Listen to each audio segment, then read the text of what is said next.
సత్యభామ రథం తోలేటప్పుడు శారీ కట్టుకునే ఉంది. ఝాన్సీ లక్ష్మీబాయి యుద్ధానికి వెళ్తున్నప్పుడు కూడా శారీనే కట్టుకుంది. ఇంత కష్టపడి 6 అడుగుల చీర కట్టుకొని యుద్ధం చేసి వాళ్ళు మన కోసం ఎన్నో త్యాగాలు చేస్తే ఇప్పుడున్న జనరేషన్లో ఎంత పెద్ద గొడవన్నా అవని, ఎంత పెద్ద ఫంక్షన్ అన్నా అవని, లేకపోతే ఎంత పెద్ద మీటింగ్ అన్నా అవని, వాట్ ఎవర్ ఇట్ ఈస్, నైటీ కాన్సెప్ట్. ఎందుకు చెప్తున్నానంటే ఈరోజు కింద ఏదో గొడవ జరుగుతుంది. మా మమ్మీ ఆ కింద గొడవ పంచాయతీలో, అపార్ట్మెంట్ పంచాయతీ మీటింగ్లోకి నైటీతో వెళ్ళి కూర్చుంది. సో దీన్ని బట్టి మీరేమంటారు?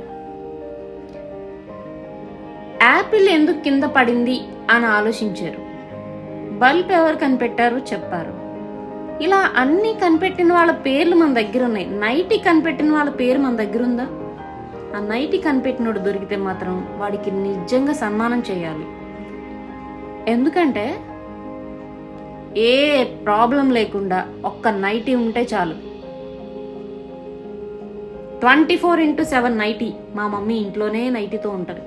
అలాగని నేను బ్యాడ్ అనట్లేదు, ఇట్స్ గుడ్. చీరల ఖర్చు తగ్గిపోయింది, మేకప్ ఖర్చు తగ్గిపోయింది, చక్కగా నైటీలో ఉంటుంది మా మమ్మీ హ్యాపీగా. సో నేను ఎప్పుడైనా గిఫ్ట్ ఇవ్వాలనుకో శారీ ఇవ్వకుండా ఇంక నుంచి నైటీలే ఇస్తాను.